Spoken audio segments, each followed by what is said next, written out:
একটা কথা বলি, একটা লোক রাস্তা দিয়ে হাঁটছে, বুঝলেন?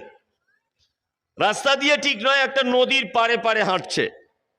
তা পানিটা এই দিকে যাচ্ছে আর ও হাঁটছে এই দিকে, মানে বিপরীত দিকে।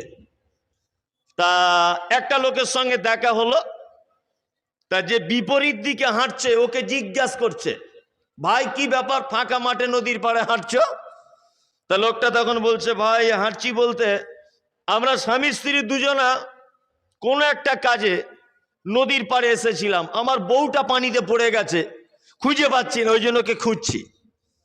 তা যার সঙ্গে দেখা হয়েছে ও বলছে, ভাই পানিতে এই দিকে চলছে, তা বউ ওই দিকে যাবার কথা, আপনি ওই দিকে যান, ব্যাক সাইডে কেন আসছেন? তখন ও লোক বড় দুঃখ করে বলছে যে জীবনে কোনোদিন সোজা পথে চলিনি, তা আমার বিশ্বাসও হচ্ছে না নদীতে পড়ে মরে গেলেও সোজা পথে চলবে, এটা আমার বিশ্বাস হচ্ছে না, ওই জন্য আমি একটু ব্যাঁকা পথে হাঁটছি। কি বলছি বুঝতে পারছেন না? তো ওদের জীবনেও সোজা করা যাবে না, এটা হচ্ছে চূড়ান্ত। তাহলে নারী আর পুরুষের মিলনের ফলে পৃথিবীতে কয় ধরনের বাচ্চার জন্ম হয়? দুটা, একটা হচ্ছে নারী আর একটা হচ্ছে পুরুষ। এদের দুজনের জন্মের পদ্ধতি একই, একটাই পদ্ধতি। যেমন একজন মহিলা আর একজন পুরুষ দুজনা রাতের বেলাতে দুজনা মোহাব্বত ভালোবাসার প্রেমের জালে পড়ে এক অপরের সঙ্গে ঘনিষ্ঠতা এক জায়গায় হলো, তার রাতের বেলা পেটে বাচ্চা চলে এলো। একটা পুরুষ মানুষ বাচ্চা যদি তার মায়ের পেটের ভিতরে থাকে, একটা নারী বাচ্চা যদি তার মায়ের ভিতরে থাকে পেটের ভিতরে, তাহলে মায়েদের প্রত্যেক মাসে যে রক্তটা বার হয় আল্লাহর তরফ থেকে ওটা বন্ধ হয়ে যায়। হয় কি হয় না? একেবারেই বন্ধ, সাথে সাথে। ওটা ছেলে বাচ্চা থাক মেয়ে বাচ্চা থাক, জি আস্তে আস্তে বাচ্চা বড় হচ্ছে, মায়ের পেট আস্তে আস্তে উঁচু হয়ে যাচ্ছে। নারী পুরুষ যে বাচ্চাই থাক একই পদ্ধতি, একই পদ্ধতি, বাচ্চা জন্ম হবে। আমার দেশওয়ালি ভাষাতে একটা কথা আছে, 10 মাস 10 দিনে বাচ্চা জন্ম হয়, যদি এটা ডাহা মিথ্যা কথা, এটা একদমই ঠিক নয়। বাড়িতে আপনার স্ত্রীকে জিজ্ঞেস করবেন তো যে আমাদের গ্রামে খোঁজ নিয়ে দেখো 10 মাস 10 দিনে কার বাচ্চা হয়েছে, একজন আরো হয়নি। চিকিৎসা বিজ্ঞানীরা বলছে খুব বেশি দিন যদি পেটে বাচ্চা থাকে 9 মাস 17 দিন পর্যন্ত থাকতে পারে, তার বেশি থাকবে না। এগুলো একটা চলতি শব্দ ব্যবহার হয়। তাহলে জন্মের পদ্ধতি একই রকমের, একই রাস্তা দিয়ে পৃথিবীতে আসবে।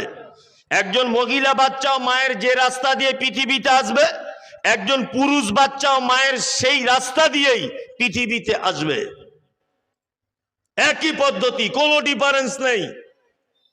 আসার পরে দুধ পান করবে বাচ্চা, মেয়ে বাচ্চাও যতদিন দুধ পান করে ছেলে বাচ্চাও ততদিন দুধ পান করে। মাঝখানে আবার একটা জিনিসের একটু গোলমাল আছে, একটু কি না, 7 দিন বয়স হলে আল্লাহর নবীর হাদিস, তার একটা সুন্দর নাম রাখতে হবে। 1, 2, তার মাথার চুলটা ন্যাড়া করে দিতে হবে, দিয়ে ওই চুলটা ওজন করে নিতে হবে, যতটা ওজন হবে ততটা পরিমাণে চাঁদি জি সাদকা করে দিতে হবে। আর তাহানিক করতে হবে। তাহানিক মানে যেমন আগেকার দিনে যখন বাচ্চা জন্ম হতো আল্লাহ নবী সাল্লাল্লাহু আলাইহি ওয়াসাল্লামের কাছে মেয়েরা বাচ্চা আনতেন, আল্লাহ নবী সাল্লাল্লাহু আলাইহি ওয়াসাল্লাম মিষ্টি জাতীয় কোনো জিনিস, খাজুর ভালো করে চিবিয়ে ওই বাচ্চার মুখে দিতেন। আপনাকেও বলছি, আপনার গ্রামে যদি কোনো আল্লাহওয়ালা মানুষ যদি থাকে, আপনি যাকে পরেশগার মানুষ মনে করেন, এইরকম কোন মানুষের কাছে নিয়ে যাবেন, তিনি বরকতের দোয়া পড়ে বাচ্চার গায়ে হাত দিয়ে একটা মিষ্টি জাতীয় কিছু চিবিয়ে আপনার বাচ্চার গালের ভিতরে দিয়ে দিবে। এটা সুন্নত, এটার নাম তাহানিক। এটা কেউ করেছেন? হ্যাঁ, কেউ করেনি, কেউ করেনি। এটা হাদিস আছে, জি আছে। আকিকা দিতে হবে, আকিকা 7 দিনেই দেবেন। অবস্থা খুব খারাপ, দিতে পারছেন না, আপ্রাণ চেষ্টা করবেন 7 দিনেই দিতে হবে। যদি আমি অপশন রাখছি না, যদি দেওয়া না হয়ে থাকে তাহলে অবশ্যই দিয়ে দেন, অবশ্যই দিয়ে দেবেন। নাম্বার 2, আকিকার পশু হিসাবে ছাগল আমাদের দেশীয় প্রাণী, ছাগলটা চুজ করবেন। সেটা ছেলে ছাগলও হতে পারে, মেয়ে ছাগিও হতে পারে, কোনো অসুবিধা নেই। দাঁত হতেই হবে, এটা বাধ্যতামূলক নয়, তবে হিষ্টপিষ্ট হতে হবে। বাজারে ঘুরছেন, বাজারে ঘুরে ঘুরে বেড়াচ্ছেন, ছাগলের হাটে দেখছেন যার গায়ে লোম কম, নাকে সিকিনি আসছে, দাম কম, 2200 টাকা দাম বলছে, ওইটা আকিকার জন্য নিয়ে বাড়ি আনছে, নিয়ে বলছে অমুক মাদ্রাসায় গিয়ে দিয়ায়। একজন আকিকা হবে না মামু। আকিকা একটা ইবাদত। আপনি নিজে যেটা পছন্দ করছেন না সেটা আল্লাহ পছন্দ করে কি করে? কি বলছি বুঝতে পারছেন না? আপনি নিজে যেটা পছন্দ করছেন না সেটা আল্লাহ পছন্দ হবে? হবে না। বাজারে অনেক মানুষ আছেন গরু দিয়ে আকিকা দিচ্ছে, দিচ্ছে না? অনেক মানুষই দিচ্ছে। আমি গরু দেওয়ার পক্ষে নয়, আমি মমতাজুল ইসলাম গরু দেওয়ার পক্ষে নয়। একজন থেকে একটা প্রমাণ পাওয়া যায়, সলেহ আল উসাইমির একটা ফতোয়া আছে এই যে একজন মানুষের থেকে যদি একটা গরু যদি দেওয়া হয় তাহলে দেওয়া যেতে পারে। একটা মানুষের পক্ষে থেকে যদি একটা গরু হয়। কিছু ভাইরা আছেন কুরবানিতে 7টা ভাগ দিচ্ছে, ওতে 3টা আকিকার ভাগ জুড়ে দিচ্ছে, করছে না? অনেক জায়গাতে করছে। এগুলো একদম নয়। আকিকা আলাদা সাবজেক্ট, কুরবানি আলাদা সাবজেক্ট, দুটোকে এক জায়গায় করবেন না। আমি গরু দেওয়ার পক্ষে নয়, আপনি ছাগলই দিবেন। এবার এখানে একটা কথা এলো, ছেলে হলে 2টা দিতে হবে, মেয়ে হলে একটা দিতে হবে। আমি মমতাজুল ইসলাম আপনাকে কথা বলে যাচ্ছি, আবার কথা আপনি রেকর্ড করে রাখুন। আপনার এলাকায় উত্তর দিনাজপুরে যত বড় আলেম আছে আপনি জিজ্ঞাসা করে নেবেন যে আমাদের পাগলা মমতাজুল ইসলামে সে কথা বলে দিয়ে গেছে কি, গরিব মানুষ, অবস্থা খারাপ, একটা ছাগল দিয়ে আপনার বেটার আকিকা দেন, চলবে, একটা দিলেও চলবে। যার আর্থিক অবস্থা ভালো সে 2টো দিয়ে দিবেন, এটা উত্তম। কি বলছি বুঝতে পেরেছেন? তাহলে আকিকার ব্যাপারটা একটু ডিফারেন্স হলো, নাম রাখতে হবে। আল্লাহর কাছে সব থেকে প্রিয় নাম কি? আব্দুল্লাহ। আর তারপরে সব থেকে প্রিয় নাম আব্দুর রহমান। আপনার বেটাকে রাখতে পেরেছেন তো? পেরেছেন? আপনার স্ত্রী তো শুধু বলছে 2 অক্ষরের নাম হলে আর 3 অক্ষরে যেও না, শর্টকাটে নাম রাখো। লালটু, পল্টু, মিন্টু, ফিটু, ফটিক, এসব নাম নেই? আছে তো? হ্যাঁ। কিয়ামতের দিন আপনি এটা জানেন তো যে আল্লাহ প্রত্যেক বান্দার নাম ধরে ধরে ডাকবেন। ডাকবেন কি ডাকবেন না? ডাকবেন। যদি ফেরেশতারা বলে ফটিক কে, ফটিক, ফটিক এটা আবার কোন ভাষা রে বাবা, বুঝতে বড় অসুবিধা হবে না? ফিটু কে আছো, ফিটু, যদি নাম ধরে বলে, আচ্ছা বলুন তো এসব শব্দগুলো চাইনিজ শব্দ না কি শব্দ, আমার মাথাতেই ঢোকে না। এসব নাম মুসলমানরা রাখছে কি রাখছে না? রাখছে। অনেক নাম আছে যেগুলো কোরআন মাজিদে আছে, আমরা ভালো মনে করে রাখি, কিন্তু এটা রাখবেন না। যেমন আপনার বেটার নাম রেখে দিয়েছেন ইয়াসিন। ইয়াসিন নাম আছেন আমাদের এলাকাতে অনেক, আছে কি নেই? এ নাম রাখা যাবে না, কারণ এ নামের কোনো মানে নেই, কোনো অর্থই নেই। শুধু কোরআনের একটা শব্দ বা আপনার একটা বিচ্ছিন্ন অক্ষরমালা, এর কোনো মানেই নেই ইয়াসিনের। যার মানেই নেই সেটা রেখে লাভ কি? আবার নামের ব্যাপারে সতর্ক করছি আপনাকে। আপনার ছেলের নাম রেখেছেন আব্দুর রহমান, কিন্তু আপনি নিজে তাকে রহমান বলে ডাকছেন, এটা কাবিরা গুনাহ হয়ে যাবে। কি বলছি বুঝতে পারছেন তো? খুব সাবধান। নাম রাখার সময়তেও সাবধান। আপনার বেটার নাম জব্বার রেখেছেন, জব্বার, আব্দুল জব্বার নাম নেই? আছে। কিন্তু আপনি নিজেই আপনার বেটাকে শুধু জব্বার বলে ডাকছেন, জব্বার কোথায় গেলি রে? এই আপনি বাপ হয়ে এটা আপনার হুঁশ নেই, কাবিরা গুনাহ হচ্ছে। খুব সাবধান থাকবেন। জব্বার আল্লাহর নাম, আর আল্লাহর নামের আগে বাধ্যতামূলক আব্দ শব্দটা ব্যবহার করতে হবে। অর্থাৎ আব্দুল জব্বার, আব্দুল কাহার, আব্দুল ওয়াদুদ, আব্দুল সালাম, অবশ্যই এগুলো মাথায় রাখবেন। বাচ্চার নামটা রাখলেন খুব সুন্দর করে, আস্তে আস্তে আস্তে আস্তে করে বাচ্চাটা বড় হলো। কত বছর? 7 বছর। এবার 7 বছর বয়সে আল্লাহ নবী সাল্লাল্লাহু আলাইহি ওয়াসাল্লাম আপনার উপর একটা দায়িত্ব করে দিচ্ছেন, চাপিয়ে দিচ্ছেন। কি? আল্লাহ নবী সাল্লাল্লাহু আলাইহি ওয়াসাল্লাম বলেছেন, মুরু আওলাদাকুম বিসসালাত। পৃথিবীতে যারা বাপ রয়েছে তারা ভালো করে শুনে রেখে দাও, তোমার বেটার যখন 7 বছর বয়স হবে তখন তোমার বেটাকে তুমি নামাজের জন্য হুকুম দাও। তোমার বেটাকে আস্তে আস্তে করে মসজিদে নিয়ে যাবে। কয় বছর? না 3 বছর। 7 বছর থেকে 3 বছর যদি যোগ করে দেন হলো কত বছর? 10 বছর। এই 10 বছরের মধ্যেও যদি আপনার বেটা 5 ওয়াক্তে নামাজ যদি না ধরতে পারে, আল্লাহ নবী বলেছেন অজরিবুহুম আলাইহা, তুমি তোমার বেটাকে মারো, তুমি তোমার বেটাকে তার বাড়ি থেকে তাড়িয়ে দাও, তার বিছানাটা আলাদা করে দাও, তার খাবার পাত্রটা আলাদা করে দাও, তার সঙ্গে সম্পর্ক একটু এড়িয়ে এড়িয়ে চলো। তাকে সাজা দেওয়ার জন্যে, তাকে শাসন করার জন্যে, তাকে উপযুক্ত জব্দ করার জন্যে আপনাকে এই পদক্ষেপ গ্রহণ করতে হবে। এটা বলেছেন 1500 বছর আগে আমাদের নবী মুহাম্মদ সাল্লাল্লাহু আলাইহি ওয়াসাল্লাম। একটা লোক বলুন যে 7 বছর বয়স থেকে আমার বেটাকে মসজিদে নিয়ে যাচ্ছি, হাত তুলেন একজন? নাই। তার মানে এই পর্যন্ত যা বললাম একজনও নেই, তাই তো? আলহামদুলিল্লাহ, আলহামদুলিল্লাহ। একজন আছেন, 2 জন 3 জন আছেন, আলহামদুলিল্লাহ। অনেকজনাই আছেন। তবে মাঝখানে আর একটা কথা বলে দিয়ে যাচ্ছি, শুনে রেখে দেন। অনেক মসজিদের ইমাম সাহেব আছেন, অনেক মসজিদের সেক্রেটারি, মুসল্লিরা কিছু এরকম আছে, বাচ্চা ছেলেকে মসজিদে নিয়ে গেলে যদি একটু ডিস্টার্ব করে, যদি একটু দৌড়দৌড়ি করে, তা চমকিয়ে দিয়ে বলে, এই তুমি তোমার পোতাকে হাত ধরে মসজিদে আনছো কেন? বাড়ি থেকে আসতে পারো না? নামাজে ডিস্টার্ব করে? একদম নয়, ও ডিস্টার্ব করবে, ও ডিস্টার্ব করার জন্যই মসজিদে যাবে, এটাই চূড়ান্ত। ও ডিস্টার্বই করবে। আল্লাহ নবীর হাদিস শোনেননি? আল্লাহ নবী যখন নামাজ পড়তেন হাসান হোসেন পিঠের উপরে চেপে যেত, আবার আল্লাহ রসুল তাদেরকে নামিয়ে আবার উঠে দাঁড়াতেন। তা আল্লাহ রসুল কি কখনো উঠে 2 চড় মেরে দিয়ে বলে, চাই বেয়াদব পিঠে উঠছিস কেন? বলেছে? বলেনি। 2টো কাজ সব সময় করবেন, 2টো কাজ সব সময় করবেন। মায়েরা ভালো করে শুনুন, যখন ভিখারি আসবে বাড়িতে, বাচ্চাদের হাত দিয়ে ভিক পাঠাবেন, আপনারা নিজে কেউ দিবেন না, আপনাদেরকেও বলছি।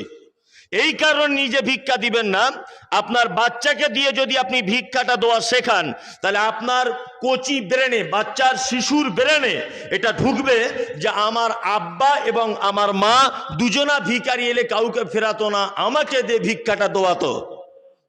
কি বলছি বুঝতে পারছেন? নাম্বার 3, আজকে যখন দান করবেন মসজিদে, আপনাকে এটা বলে দিয়ে যাচ্ছে, আপনি বয়স্ক মানুষ, ছেলে আপনাকে খেতে দিক আর না দিক, আপনি আপনার ছেলের জন্য দান করবেন। যদি বলছেন কেমন, আমি বুড়ো মানুষ আর আমার ইয়াং ছেলে, তার জন্য দান করব, ইয়েস, আপনাকে পদ্ধতি চালু করতে হবে। কারণ আপনার বেটা যেন দেখতে পায় যে আমার আব্বা আমার কল্যাণের জন্য দান করছে, তাহলে আপনি মারা যাবার পরে তার মনে একটা অনুশোচনা জাগবে যে আমার আব্বা বুড়ো বয়সেও আমার জন্য দান করত, আজকে সে নেই, আমি আজকে তার জন্য দান করব। কথাটা ঠিক বললাম না ভুল বললাম? অবশ্যই আপনার বেটার জন্য দান করবেন, এটা যেন মাথায় থাকে। এখন ঘটনা হচ্ছে, আপনি নিজেই তো নামাজ পড়েন না, তা বেটাকার বলবেন কি করে? হ্যাঁ, কিছু কিছু লোক আছে 50 বছর বয়সে নামাজ পড়া ধরেছে আর 55 বছর বয়সে দাড়ি রেখেছে। তো কিছু বাজারে যুবক ছেলে তারা ডিজে গান বাজিয়ে পিকনিক করছে, তাই এই চাচা দূর থেকে বলছে আস্তাগফিরুল্লাহ আস্তাগফিরুল্লাহ আস্তাগফিরুল্লাহ। হারাম করে করছে কি রে, ডিজে বাজাচ্ছে, সমাজটা বেকার করে দিল। চাচা নামাজ পড়া ধরেছো কবে বাপ?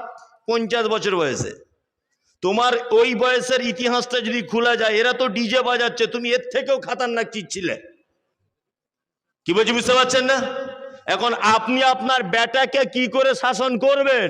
আপনার বেটা যদি ঘুরিয়ে আপনাকে বলে, আব্বু আমার এই 16 বছরের বয়সটা তোমার কোথায় কাটিয়েছিল, তখন আপনি এটাই বলবেন, উত্তম কুমার আর সুচিত্রারা সিনেমা দেখতে রায়গঞ্জে ব্যস্ত ছিলাম। এটাই আপনার উত্তর হবে।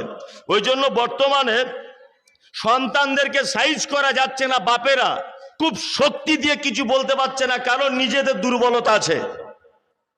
ওই জন্য অনেক বাপ এরকম রয়েছে, তাদের এত চরিত্র খারাপ, নিজের বাচ্চার কাছে 10 টাকা দিয়ে বলছে 1 বান্ডিল বিড়ি আনতো। এ কেমন চরিত্র? বাচ্চার কাছে পয়সা দিয়ে বলছে একটা জর্দা দিয়ে পান আনতো। বলছে কি বলছেন অনেক বাপ? একদম নয়। এই এফেক্টটা ওর ভিতরে পড়বে, খুব সাবধান থাকবেন। আরে বক্তব্য তো অনেক শোনেন, আমাকে তো ইউটিউবে সব সময়তেই দেখছেন, ফেসবুকে মমতাজুল ইসলাম এখন তোলপাড় চলছে, শুধু পীরের ঘর ভাঙছে, তাবিজের ঘর ভাঙছে, সবই তো দেখছেন। আমি পীর তাবিজের ঘর আজকে ভাঙবো না, আজকে নিজেদের ঘর ভাঙবো। কি বলছি বুঝতে পারছেন না? নিজেদের ঘরের লাঠিগুলো, দেওয়ালগুলো ঠিক আছে কিনা আগে দেখে নিই, আবার কালকে অন্য জায়গায় গিয়ে ভাঙা হবে।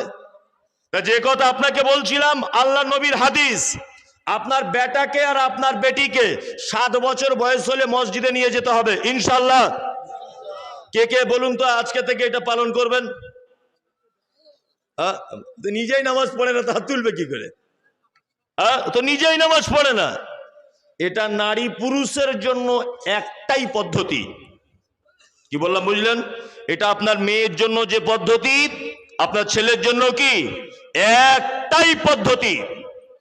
নাম্বার 2, আপনার ছেলে বড় হলো, আপনার মেয়ে বড় হলো, দুজনে নামাজ পড়বে, দুজনের নামাজের ভিতরে একটু ডিফারেন্স আছে, একটু ডিফারেন্স। কি ডিফারেন্স? এই দেখুন, আপনাকে দেখাই। আল্লাহ নবী বলেছেন, তুমি যখন মসজিদে জমাতের পরে যখন একা একা নামাজে দাঁড়াবে, একাই তুমি দাঁড়িয়ে যাও, আর একজন পুরুষ মানুষ যদি আসে তারা ডান দিকে দাঁড়াবে, আর একজন লোক যদি মসজিদে ঢোকে তাহলে কি করবে আমাদের জানা নেই বলে বাম দিকে দাঁড়াবে। জি না, আল্লাহ নবীর হাদিস, ইমাম যদি হুঁশিয়ার হয় আগে বেড়ে ইমামতির জায়গায় চলে যাবে, এরা দুজন মুসল্লি হয়ে যাবে। আর ইমাম যদি হুঁশিয়ারি না হয় আর আপনি মুসল্লি যদি হুঁশিয়ারি হন, ইমামকে হালকা করে ঠেলে দিবেন, ও আগে বেড়ে যাবে। 3 জন একটা কাতার করে নামাজ চলবে না, একজনকে আগে বেড়ে ইমামতি করতে হবে।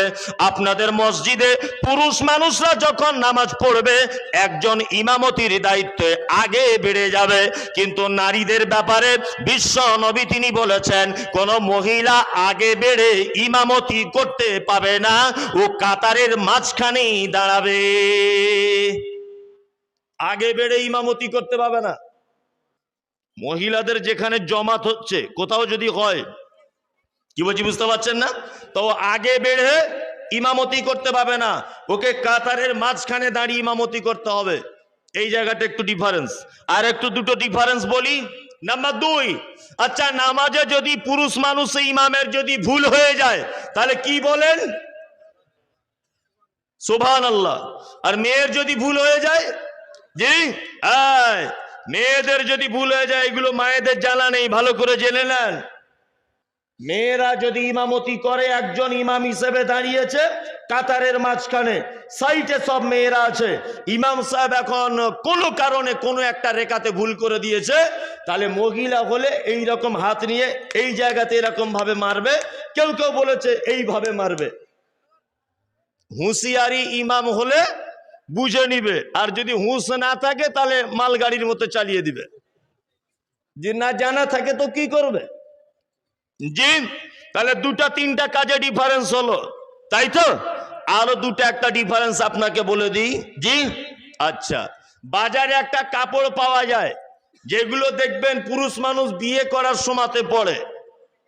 মৌলভী সাহেবদের আপনি দেখতে পারেন আর না পারেন, আমাদের মতো ঢং না করলে কিন্তু বিয়ে হয় না, বুঝলেন না?